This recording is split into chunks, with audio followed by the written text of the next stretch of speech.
ये प्रैक्टिस किया, ठीक है ना। सिर्फ 3 months आई डिड दिस। मैंने 3 महीना ये प्रैक्टिस किया और 3 महीना प्रैक्टिस करने के बाद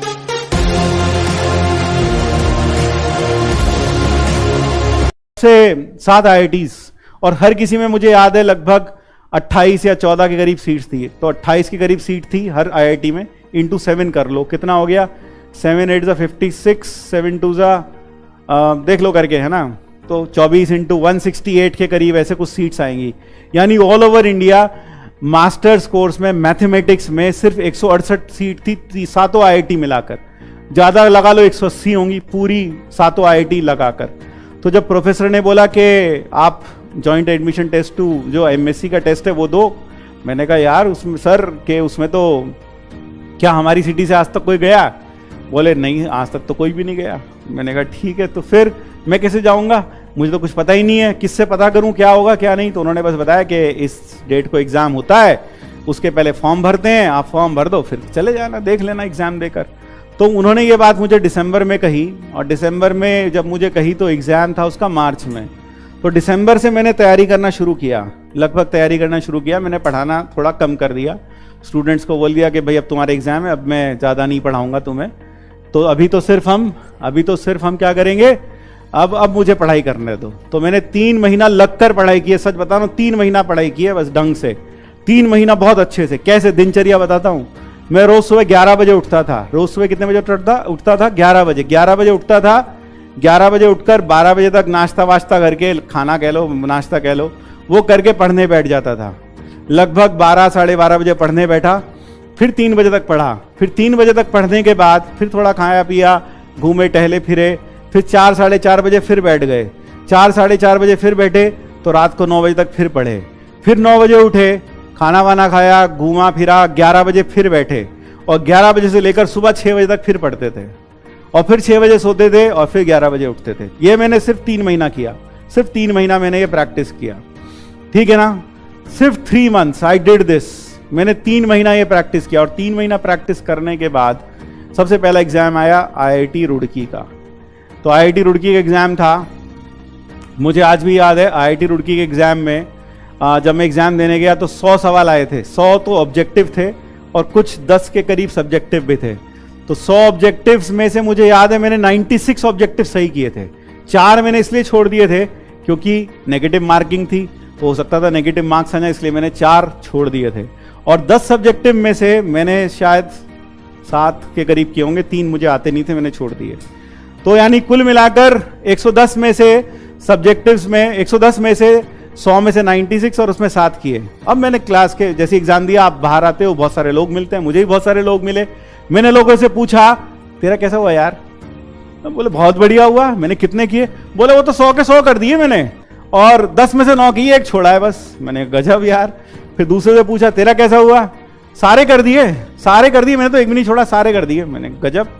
1-2 से और पूछा तो कोई भी आदमी यार उधर 98 और इधर बोल रहा है 10 के 10 कर दिए, ऐसी बात कर रहे हैं सब लोग।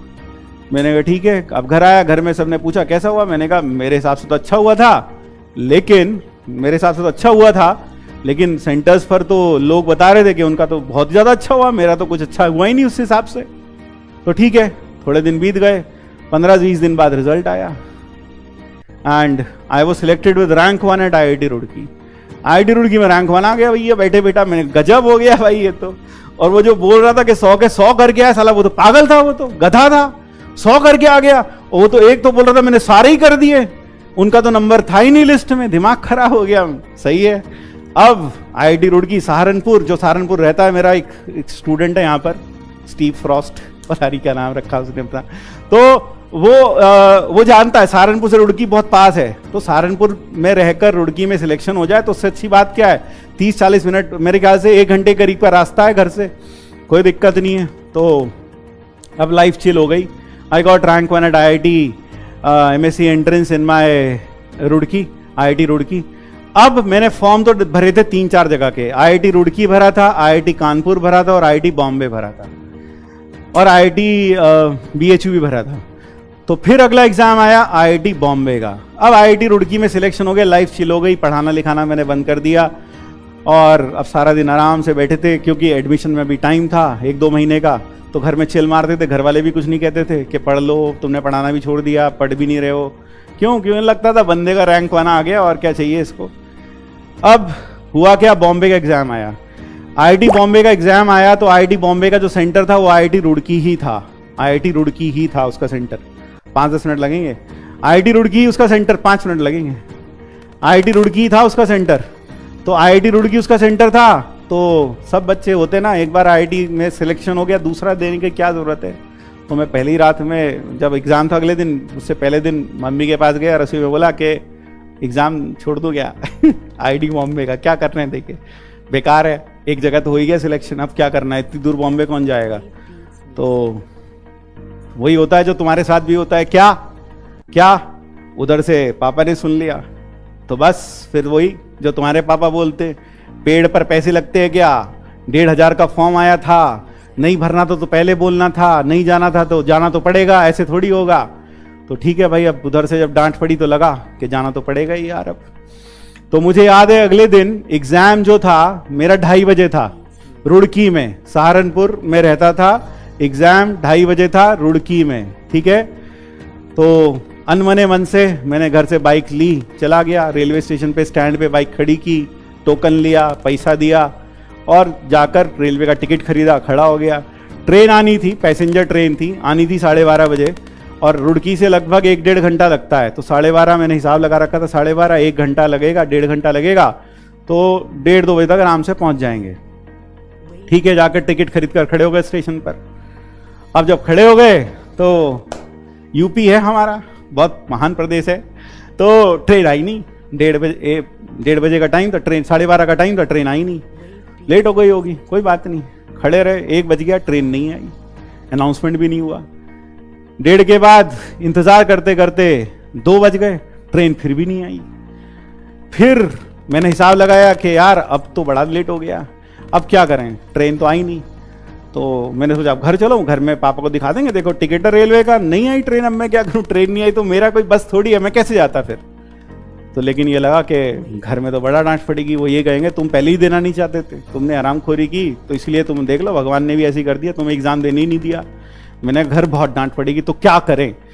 अब क्या करें, तो भाई जब तुम्हारे जितने तो बहुत ज्यादा जोश रहता था, तो क्या किया, बाइक उठाई, चलो रुड़की, बाइक से चलते हैं एग्जाम देने के लिए। तो बाइक उठाई स्टैंड से और चले गए एग्जाम देने के लिए। 40-45 किलोमीटर का दूरी है। बाइक से जब गए, लगभग 2-2:15 बज चुके थे, और मैंने बाइक स्टैंड से निकाली, जब गए रुड़की तो लगभग 45 मिनट या 1 घंटे करीब लगा। और मैं वहां पर जो पहुंचा एग्जाम देने के लिए, 2:30 बजे का एग्जाम था, उस पर लिखा होता है कि 2:30 बजे के बाद 15 मिनट तक आप अलाउड होंगे, उसके बाद आप अलाउड ही नहीं होंगे एग्जाम देने के लिए। तो ठीक है, मैं पहुंचा 3:30 या 3:45 बजे करीब पहुंचा। मैं भागते भागते मैंने अपना देखा कि कहाँ मेरा एग्जाम हो रहा था, तो मैं भागते भागते वहां पहुंचा। लगभग 4 बज चुके थे वहां तक पहुंचते पहुंचते तो 4 बज गए। एग्जाम 3 घंटे का था, 5:30 बजे खत्म होना था। लगभग 1.5 घंटा गुजर चुका था, 1.5 घंटा मेरे पास था। मैं सामने गया, मैंने टीचर को बोला सर ये रहा मेरा एडमिट कार्ड, ये रहा रोल नंबर, मुझे जल्दी से क्वेश्चन पेपर दो, मैं बैठ के करता हूं। उसने बोला तुम तो एग्जाम दे ही नहीं सकते, तुमने देखा नहीं एडमिट कार्ड पे लिखा 15 मिनट लेट के बाद अलाउड ही नहीं है। तो मैंने उन्हें बोला सर ये देखो मेरे कपड़ों पे मिट्टी लगी हुई है, मैं बाइक चला के आया हूं, और ये रहा रेलवे का टिकट, आप चाहो तो इंक्वायरी में फोन करके पूछ लो, ट्रेन नहीं आई, ये भारत सरकार की गलती है, रेलवे की गलती है कि मैं एग्जाम नहीं दे पाया, इसमें मेरी गलती नहीं है, मैं तो वहां खड़ा था। अब वो एग्जामिनर का दिल पिघल गया, उसने देखी मेरी हालत, रेलवे का टिकट भी देखा, उन्हें लगा लड़का सही बोल रहा है, तो उसने कुछ कह के चलो ठीक है यार तुम बैठो पेपर लेकर। तो मैं बैठा, अब पेपर लेकर करने लगा, तो 100 क्वेश्चन, उसमें भी लगभग नहीं 70, हाँ 100 के करीब ऐसे कुछ क्वेश्चन थे, मुझसे बहुत कम बने यार, 70 बने 100 में से, 100 में से 70। और सब्जेक्टिव में तो 1-2-3 ही बने, बाकी बने ही नहीं मुझसे। 25 वहां छोड़ दिए और 8-7-8 वहां छोड़ दिए, बर्बाद हो गया बिल्कुल, लगभग ऐसा लग रहा था मुझको। लेकिन मैंने 75 किया और ये किया, और ये मैंने फटाफट 1.25 घंटे में कर लिया। 5:30 बजे का टाइम खत्म होना था, मैं 5:15 बजे तक पूरा पेपर कर लिया जितना मुझे आता था। मैं खड़ा हुआ पेपर लेके, मैंने कहा सर पेपर हो गया, और उसे बहुत गुस्सा आया इन्विजिलेटर को मेरे ऊपर, बहुत गुस्सा आया। बोला ये सब बेवकूफ बैठे हैं यहाँ पर, ये पिछले 3 घंटे से यहाँ बैठ के कर रहे हैं, तूने 1.25 घंटे में पूरा कर लिया। मैंने कहा हाँ सर, जितना आता था मुझसे तो इतना ही हुआ। बोले आता ही कुछ नहीं होगा, तभी तो ऐसा 1.25 घंटे में हो गए तुझसे। तो बोला नहीं, तुम बैठ के रिवाइज करो इसको। मैंने कहा ठीक है सर, बैठ के रिवाइज किया। अब रिवाइज किया, फिर ठीक है पेपर दिया, बाहर आया। लेकिन अब की बार मैंने किसी से कुछ नहीं पूछा तेरा कैसा हुआ, तेरा कैसा हुआ, क्यों, भूतकाल में धोखा हो चुका था। तो फिर मैंने घर आया, घर में रात को घर आया बाइक से, पापा ने पूछा कैसा हुआ, मैंने कहा बेकार हो गया, वो तो 100 में से तो 75 ही हो पाए। बस फिर वही डांट शुरू। 2 महीने से तो आराम ही कर रहे थे, पढ़ाई से तो कोई वास्ता था ही नहीं। बस एक बार एक IIT में सिलेक्शन किया, वो हवा में आ गए, ये हुआ वो हुआ, खूब डांट पड़ी। लेकिन फिर जोश था, तो मैंने बोला एक जगह तो हो गया ना, तो इसमें इतना चिल्लाने की बात क्या, एक जगह तो हो ही गया, तो ठीक है। अब मेरे जिंदगी की सबसे मतलब खुश जिसमें मैं कह सकता हूं I was most happiest moment of my life. 15 दिन के बाद घर में लैंडलाइन पर एक फोन आया। अब ध्यान से सुनना, 15 दिन के बाद, मेरे रोंगटे अभी भी खड़े हो रहे हैं ये बोलते हुए। 15 दिन के बाद लैंडलाइन पर एक फोन आया, रात को करीब 8 बजे, 7-8 बजे। मेरी मम्मी ने फोन उठाया, तो जैसे उन्होंने फोन उठाया, मैं दूसरे कमरे में था, वो मेरे पास ही बोले तेरा फोन है किसी का। मैंने किसका फोन है, बोले लग रहा है कोई तेरा दोस्त है उसका फोन है। मैंने कहां से है, बोले बॉम्बे से। मैंने मेरा दोस्त दिल्ली नहीं गया आज तक, बॉम्बे कहां से चला जाएगा। बोले नहीं बॉम्बे से फोन आया है। तो बॉम्बे से फोन आया तो मैंने उठाया, मैंने कहा हेलो। तो उधर से जो दूसरी आवाज थी वो बोले hello, I am professor VD Sharma, I am professor VD Sharma, head of mathematics department IIT Mumbai, and you will be happy to know that you have secured rank 1 at IIT Mumbai. भाई साहब मेरा तो दिमाग खराब हो गया, मेरे से तो फोन ही नहीं मतलब मैं क्या कहूं, मेरे पास शब्द नहीं है बोलने के लिए उस वक्त। क्यों, जब आपने एक्सपेक्ट ना किया और आपको कुछ मिल जाए तो दैट इज अनबिलीवेबल। दिमाग खराब हो गया। मैंने बोला सर मैं आपसे भी बात करने की हालत में नहीं हूं, मैं इतना खुश हूं, मैं आपसे बात ही नहीं कर पा रहा, आप मुझे अपना नंबर लिखवा दो, मैं आपको कॉल बैक करूंगा। तो मुझे याद है अभी भी उन्होंने कहा उन्होंने कहा when you are back in your senses then you can call me, जब तुम अपनी होशाबाश में वापस आ जाओ तब मुझे कॉल कर लेना। तो ठीक है, मैंने फोन रखा। सबसे पहले मैं पिताजी के पास गया, मैंने कहा पता कहां से फोन आया था। मैंने कहा कहां से, कहने लगे कहां से, मैंने कहा बॉम्बे से, IIT बॉम्बे से। कह रहे किसका फोन था, मैंने कहा HOD के मैथ्स का फोन था। तो बोले क्यों, ये बता रहा था फेल हो गया। मैंने कहा फेल होने के लिए फोन करते हैं बेटा, तुम फेल हो गए ये बताने के लिए फोन करते हैं क्या वो। मैंने कहा नहीं। हाँ, तो मैंने उन्हें बताया कि उन्होंने बोला that I have secured rank 1 at IIT Mumbai. तो that was the happiest moment of my life. तो यार जैसा वो खुशी मुझे कभी खुश नहीं हुआ जितना उस वक्त खुश था। तो ऐसी खुशी के पल आपको भी मिल सकते हैं, आप बस मेहनत करें, अपने ऊपर विश्वास करके करते चले जाएं। चीजें मुश्किल लगती हैं, चीजें संभव लगती हैं, मुझको भी लगती थी।